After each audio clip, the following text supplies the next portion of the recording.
सभी भक्तों को जय बाबा की। आज एक बार फिर हम आप सभी भक्तों के समक्ष उपस्थित हुए हैं भक्ति सागर पंचद्वार बराड़ा धाम चैनल के माध्यम से। गला मेरा ठीक नहीं हुआ है, थोड़ा सर्द गर्म की वजह से, लेकिन फिर भी मेरे मन में विचार आया कि बाबा की भक्ति कैसे करें, इसके बारे में वीडियो बनाने का। तो आपको उस वीडियो में मैंने यह समझाया कि आप शिव भक्त बने, लेकिन शिव की महिमा तो आपको कुछ सुनाई नहीं।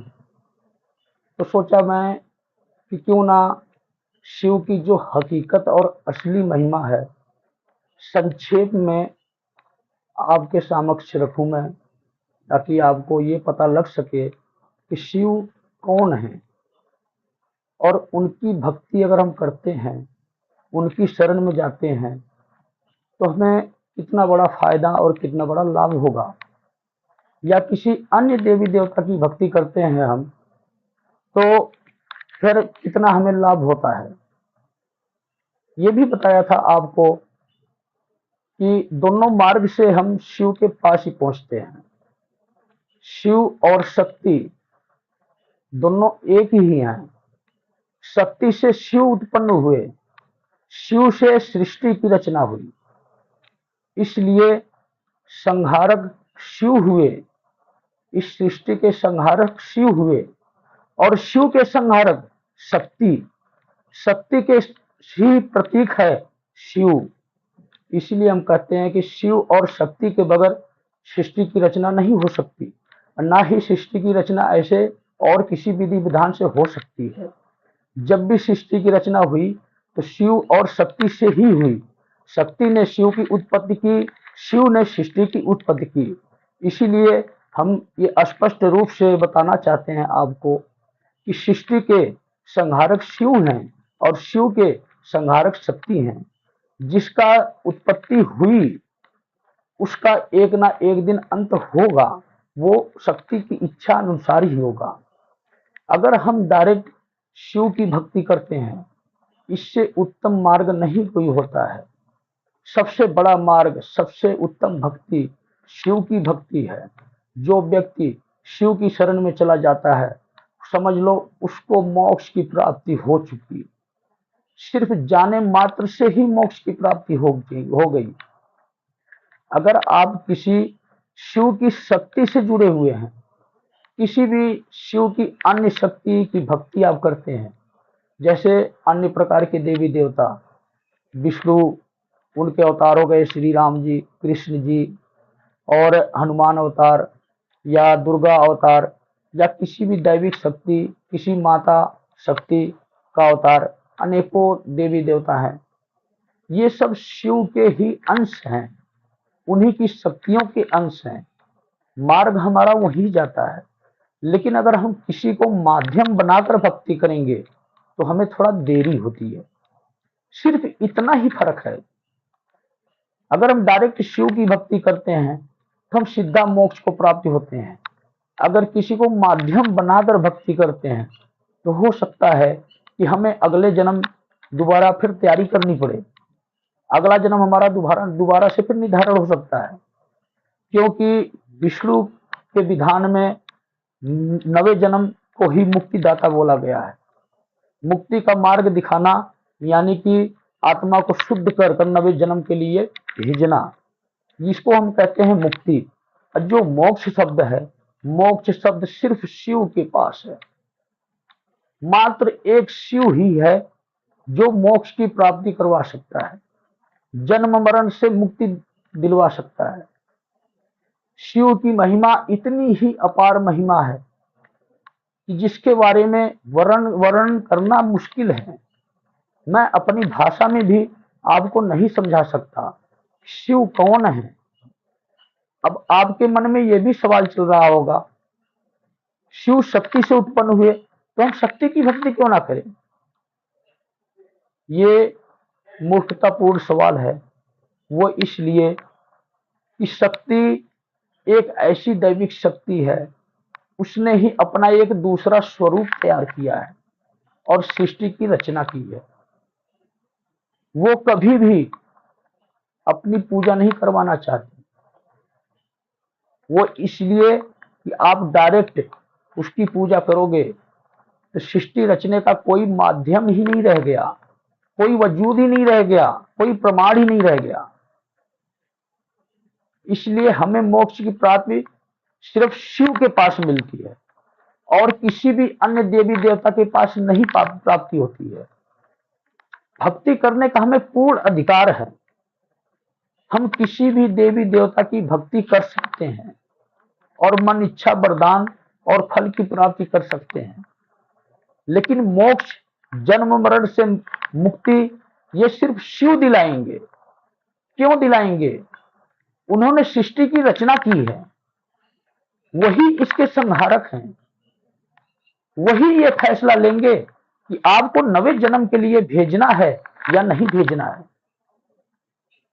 अगर आपको पृथ्वी लोक पर या नवे नवे जन्म लेने हैं, विष्णु अवतार, श्री रामचंद्र जी, श्री कृष्ण जी और भी अनेकों अवतार हैं, उनकी भक्ति करें।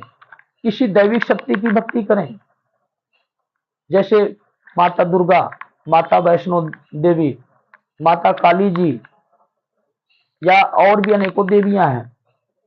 किसी की भी भक्ति कर सकते हैं। आप पहुंचेंगे वहीं जिसकी भक्ति करने के आप इच्छुक हैं, उसकी भक्ति करें। मैं सिर्फ इतना ही कहना चाहूंगा, आपने जिस भी देवी देवता का चुनाव करना है भक्ति करने के लिए, इतना याद रखें वो दैविक शक्ति एक शुद्ध शक्ति हो। शुद्ध शक्ति का मतलब क्या है? क्योंकि जो देवी स्वरूप मां की अनेकों शक्तियां ऐसी होती हैं जो भक्षण करती हैं। भक्षण करने का मतलब किसी के प्राण लेना, देवी के नाम पर प्राण देना, किसी की बलि देनी या अन्य प्रकार के तामसिक भोग देना। ऐसे देवी देवताओं की कभी भी आप भक्ति ना करें।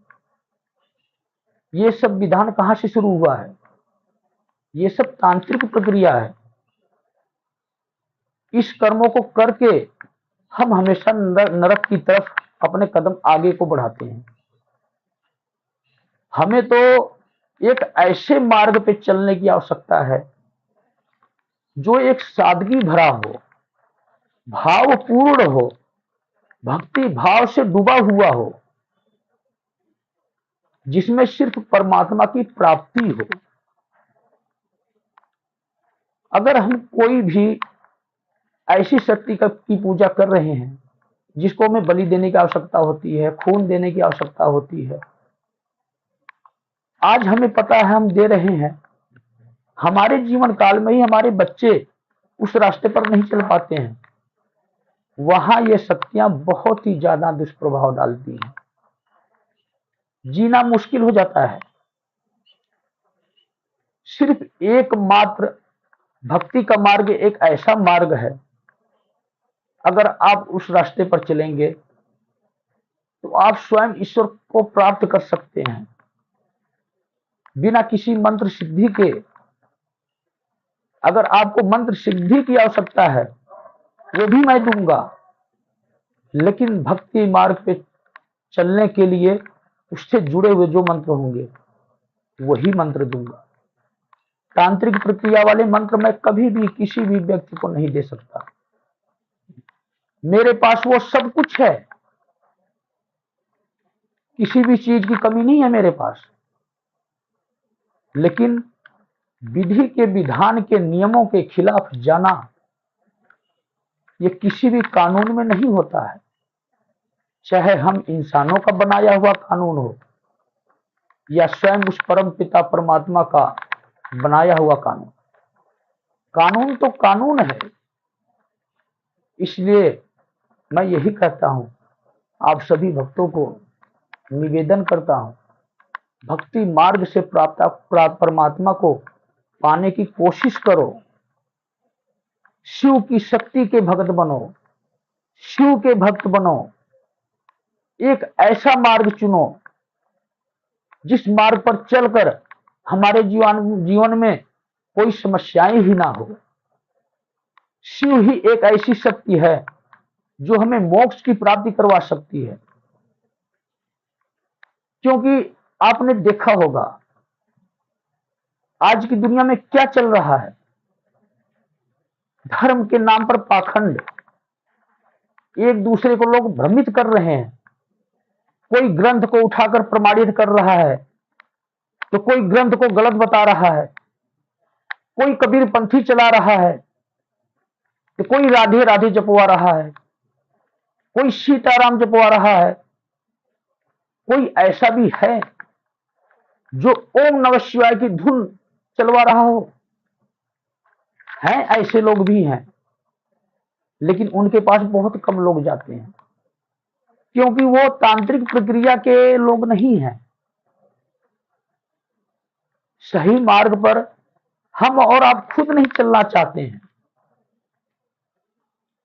आज मुझे ये रास्ता क्यों चुनना पड़ रहा है?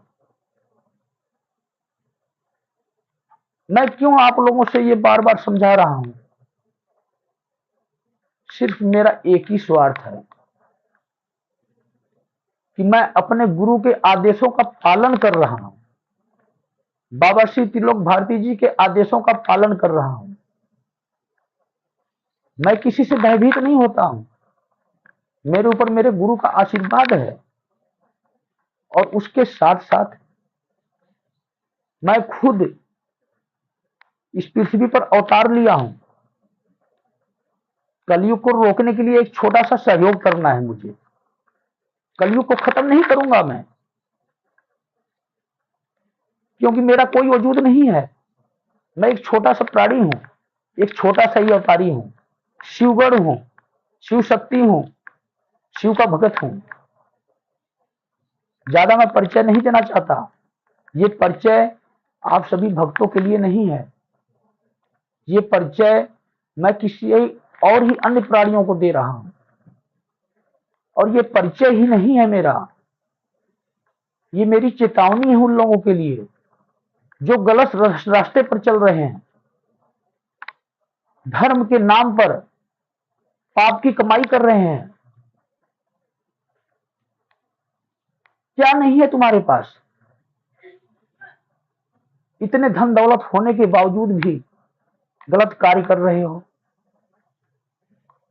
ऐसा भक्ति का मार्ग क्यों नहीं दिखाते जहां मोक्ष की प्राप्ति हो? क्या रखा है इन दरबार लगाने में? तुम्हें अपनी फिक्र रहती है हमेशा। कहते हो कि मैं तो अवतार हूं, शिव का अवतार हूं, शिव की शक्ति हूं। कोई कहता है मैं त्रिकालदर्शी हूं, कोई कहता है कि मैं स्वयं हनुमान हूं, कोई पंडोखर सरकार अपने आप को बताता है, तो कोई बागेश्वर सरकार अपने आप को बताता है, कोई करौली सरकार अपने आप को बताता है।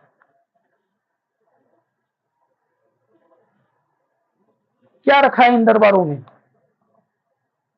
मैं कहता हूं सुधर जाओ। मैं हर वीडियो में संकेत देता हूं। सत्य सनातन धर्म से जुड़ी हुई जितनी भी मेरी वीडियो आ रही है, खास करके आप लोगों को समझाने की कोशिश कर रहा हूं। मेरा पहला कदम उठ चुका है, पंडोखर सरकार का नंबर आ चुका है।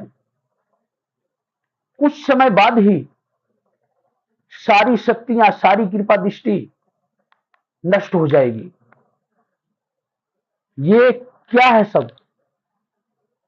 एक आप लोगों को सीख देना, उदाहरण के तौर पर। ठीक 1.5 से पौने 2 महीने के अंदर यह कार्य हो चुका होगा। ये बात किसे पता होगी? सिर्फ मुझे या पंडोखर सरकार को। और वो मुंह दिखाने लायक नहीं होंगे। दरबार में उनके समझ में नहीं आएगा कि क्या करूं मैं। ऐसी बुद्धि भ्रष्ट होगी कि स्वयं को अहंकार पूर्ण बातें करना सब शुरू कर देंगे और इसी प्रकार साम्राज्य खत्म हो जाएगा। दिमागी संतुलन उनका खो बैठेगा। एक टाइम ऐसा भी आ सकता है। मैं तो बाबा से यही विनती करूंगा कि ऐसा ना आए, समझने का मौका मिले उनको। लेकिन मुझे जो दिख रहा है, पागलों की कंडीशन होगी उनके जीवन काल में। दिमाग नहीं काम करेगा और पागलों की तरह दर बदर ठोकरे खाएंगे। अगर ये मेरी बातों का विश्वास नहीं है उनको, अपनी दिव्य दृष्टि खोल लें, जिसमें लोगों की बुराइयां देखते हैं, लोगों की राज की बातें खोलते हैं, वो दिव्य दृष्टि आज यहां खोल के देखें कि उनकी अपनी हकीकत क्या है। कोई भी दरबारी, तांत्रिक, भगत, चौकी लगाने वाला, चाहे माता की चौकी लगा रहा हो, चाहे घोड़ी हो, चाहे कोई भी अपने आप को ये समझता हो कि मेरे अंदर पावर है, शक्ति है, कभी भी मेरे साथ जो भी प्रतिक्रिया उसको करनी है, किसी भी वक्त बेझिझक कर सकता है। लेकिन मेरी हर किसी प्राणी को चेतावनी है जो इस गलत रास्ते पर चल रहे हैं। सर्वनाश करूंगा हर किसी की शक्तियों का, हरण करूंगा हर किसी की कृपा दृष्टि का। जिसके ऊपर भी किसी भी प्रकार की कृपा दृष्टि है, चाहे किसी भी दैविक शक्ति की हो, वो कृपा दृष्टि मैं वापस लूंगा। मैं कौन हूं? सिर्फ संकेत ही काफी है। शिव की शक्ति, शिव का गढ़ और शिव का भक्त, सिर्फ मेरा यही तीन ही वजूद है। इस दुनिया में जीने वाले प्राणियों के लिए एक मसीहा बनकर, एक देवदूत बनकर, एक उनका सेवादार बनकर इस पृथ्वी पर मैं जन्म लिया हूं। और मेरा कार्य सिर्फ 10.5 या 11 साल का, यही समय सीमा निर्धारित है मेरे लिए। इतने समय में सारी बुरी शक्तियां, जितनी भी राक्षसी शक्तियां हैं, तुम लोगों के साथ सब हरण कर लूंगा। बार बार मैं एक ही बात कहता हूं, सच्चाई के मार्ग पर चलो। चाहे वो कोई धर्म गुरु हो या किसी भी प्रकार के दरबार लगाने वाले, मुझे इससे कोई मतलब नहीं। जो वापस आ गया भक्ति मार्ग पे, वो बच जाएगा, बुरे कर्म माफ हो जाएंगे, नवा जीवन समझ लो उसका शुरू हो जाएगा। लेकिन ये भी याद रखना, जो अभी भी मेरी इन बातों को सुनकर अहंकार में होगा ना, उसको मैं नहीं छोड़ने वाला। सजा भी 4 गुना बढ़वा सकता हूं मैं। मेरी नजरों में ना चढ़ो। मेरी नजरें वो देख लेती हैं जो कोई कभी देख नहीं सकता, जो कभी कल्पना भी नहीं कर सकता, मैं वो भी देख सकता हूं। मुझे हर किसी भी धर्म गुरुओं के बारे में पता है। सिंहासन पर तो बैठते हैं, लेकिन उनके अंदर भी अहंकार है। तपस्वी जीवन की कमी है उनके अंदर। तपस्वी जीवन कम व्यतीत करते हैं और अहंकारपूर्ण बातें मीडिया में करते रहते हैं। वो गद्दी की प्रशंसा करते हैं। अरे प्रशंसा करनी है तो कुछ कर्म कर लो, भक्ति कर लो, और इसके बाद दुनिया वालों को रास्ता दिखाओ। जब तुम्हें ज्ञान हो जाएगा तो लोगों को रास्ता भी सही मिलेगा। जब तुम ही अज्ञानी होगे तो तुम ग्रंथों और किताबों को पढ़कर रास्ता क्या बताओगे? अपने आप को भी ज्ञानी बनाओ ना। भगवा वस्त्र कब तक तुम्हारा पर्दा बन के चलेगा? आज तुम बचा लो ना अपने आप को। मेरे समझाने के बाद भी अगर तुम वापस नहीं आए, ये भगवा वस्त्र तुम्हें नहीं बचा पाएगा। तुम्हारी जो भी सिद्धियां शक्तियां हैं सब मैं छीन लूंगा। किसी भी दैविक शक्ति की कृपा दृष्टि होगी वो वापस चली जाएगी। और बताओ मैं किस तरह से आप लोगों को समझाऊं? अपनी तरफ से मैं बहुत कोशिश कर रहा हूं कि किसी भी तरह 3-4 वीडियो में से 3-4 वीडियो बहुत ही महत्वपूर्ण है, इस प्रकार की बातों का। शायद कोई सी भी वीडियो देख के आपकी समझ में आ जाए, शायद आप वापस आ जाओ भक्ति की मार्ग पर। हमारे धर्म ये नहीं कहते कि हम शिव भक्ति सिर्फ बने। सनातन धर्म, सत्य सनातन धर्म, इसका क्या मतलब है, इसके क्या भाव प्रकट होते हैं कि हमारे सनातन धर्म के अनुसार शिव ने शक्ति भी बनाई है, मतलब कि शक्ति से ही शिव प्रकट हुए, शिव से ही शक्ति, शक्ति से ही शिव, दोनों एक ही है, आधार एक ही है। शक्ति से शिव हुए, शिव से सृष्टि हुई है, तो सब कुछ मिला जुला कर शिव ही है। चाहे माध्यम कोई सा भी हो, आप कोई सा भी मार्ग दिखाओ, चाहे राम की धुन में ले जाओ, चाहे कृष्ण की धुन में ले जाओ, चाहे शेरावाली माता की धुन में ले जाओ, लेकिन ऐसे देवी देवता की धुन में लेके जाओ जहां पर तांत्रिक प्रक्रिया करने की आवश्यकता ना हो। किसी भी व्यक्ति को किसी भगत के पास जाने की आवश्यकता ना पड़े, वो आपको माध्यम बनाकर ईश्वर तक पहुंच सके। मेरा क्या है, मैं अपने जिस कार्य के लिए आया हूं अपना कार्य करूंगा और चला जाऊंगा, मृत्यु मेरी भी होगी। लेकिन जब मुझे ज्ञात हो गया है कि किस कार्य के लिए मेरा जन्म हुआ है, उसको क्यों ना मैं पूर्ण करके जाऊं। सिर्फ मेरा मेरा यही काम है। इस कलयुग में इतना ज्यादा परेशानियां बढ़ गई हैं इंसानों की, प्राणियों की, वो थोड़ा आसान हो जाए। कलयुग का इतना तेज, इतना प्रभाव चल रहा है कि हर एक व्यक्ति धर्म के मार्ग से विफल हो रहा, कलयुग की शरण में जा रहा, बुरी आदतें डाल रहा, बुरे रास्ते पर चल रहा, भक्ति का मार्ग छोड़ रहा, इन जो है पापियों, ढोंगियों, तांत्रिकों के दरबार लगाने वालों के चुंगल में फंसता चला जा रहा है। वह स्वयं भूलता जा रहा है कि कोई दैविक शक्ति है। उसको सिर्फ इतना याद रह रहा है कि मैं फलाना दरबार में जाता हूं, मेरे वही गुरु हैं, वही भगवान है। उस भगवान को कम याद करता है लेकिन उस गुरु को ज्यादा याद करता है। आप डायरेक्ट शिव के पास जाओ, शिव की शक्तियों के पास जाओ, गुरु को माध्यम बनाओ भक्ति के मार्ग के लिए। सिर्फ मेरा यही निवेदन है। बाकी बैलेंस बराबर करना मेरा काम है। जितने भी अधर्मी, पापी, जितनी भी सिद्धियां तांत्रिकों की है, भक्तों की है, घोरियों की है, काली की भगत हो चाहे किसी के भी भगत हो, इन सब की सिद्धियां, शक्तियां मैं सब खत्म कर दूंगा, नष्ट कर दूंगा। मात्र 10-11 साल के अंदर ही एक बार दोबारा से आप सभी लोगों का जीवन शुरू हो सकेगा।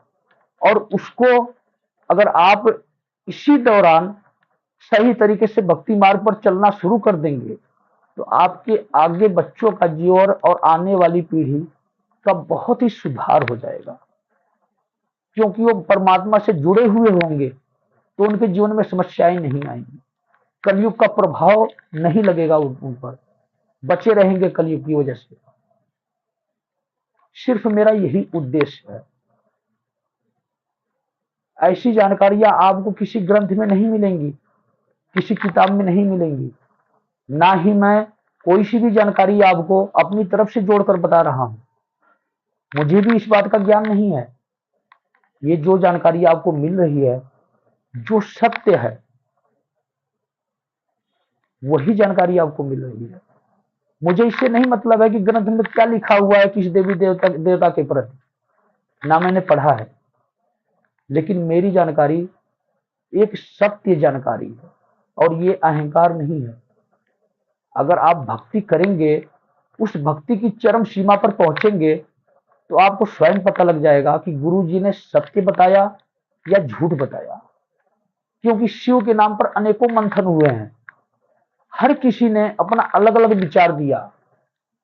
शिव के माता पिता कौन है, ऐसे भी सवाल होंगे, जवाब होंगे। शिव से ऊपर कोई शक्ति है, ऐसे भी सवाल जवाब होंगे। लेकिन जो कुछ भी है सब एक अपने अध्ययन से लोगों ने विचार प्रकट किए हैं। जो असली सत्य है, शिव और शक्ति, यही सत्य है। शक्ति से शिव की उत्पत्ति हुई, शिव से सृष्टि की उत्पत्ति हुई, और सृष्टि को चलाने के लिए शिव ने ही आधार बनाया है ब्रह्मा, विष्णु और अनेकों देवी देवताओं का। चाहे वो तारे हों, सितारे हों, सृष्टि के लिए जिस भी प्रकार की आवश्यकता हुई, उसी प्रकार देवी देवता प्रकट हुए और उसी प्रकार रचना की गई। सच्चाई सिर्फ यही है, इसके अलावा और कुछ नहीं। इतना ज्ञान मिलने के बाद अगर आप शिव भक्त ना बने तो ये फिर आपकी बेवकूफी है। शिव के भक्त ना बने, लेकिन शिव की शक्ति के भक्त तो बने। दोनों माध्यम वही लेकर जाएगा। हमें मोक्ष की प्राप्ति की आवश्यकता है। मोक्ष की प्राप्ति होने से क्या फायदे होते हैं? इस सृष्टि का बैलेंस बराबर होता है। जितनी आत्माएं बनी हुई हैं, उसने एक बार ही आत्माएं बना दी। जितनी भी आत्माएं जितने भी प्रकार की बनानी थी, उसने एक बार ही सिर्फ बनाई है। इसका वितरण किस प्रकार करते हैं वो? कोई कीड़ा मकोड़ा बन रहा, कोई पशु बन रहा, कोई इंसान बन रहा, कोई अन्य प्रकार के जीव जंतु प्राणी बन रहे। आत्मा सिर्फ एक होती है। कर्म अनुसार गोल चक्र यूं चलता है, जिसको हम सृष्टि कहते हैं। और गोल चक्र का छोर सिर्फ शिव है। छोर शिव का मतलब ये, उसने यूं हाथ रख दिया तो सृष्टि रुक गई वहीं। इसलिए शिव को आधार बनाकर शिव की भक्ति करें। अन्य किसी देवी देवता की भक्ति करनी है तो वो भी शिव से जुड़ी हुई शक्ति हो। जैसे कि कोई भी स्वास्तिक देवी देवता जो किसी भी प्रकार की कोई बलि ना लेते हों, कोई आहुति ऐसी ना लेते हों जिससे कि कोई प्राण हत्या या खून या तामसिक भोग, ऐसे देवी देवता को ही अपने जीवन में आधार बनाएं। तभी आपको मुक्ति और मोक्ष की प्राप्ति हो सकती है। मुक्ति सिर्फ विष्णु अवतार के पास और विष्णु के पास है। मोक्ष सिर्फ शिव के पास है। निर्णय आपका है। आपने मोक्ष चाहिए कि मुक्ति चाहिए?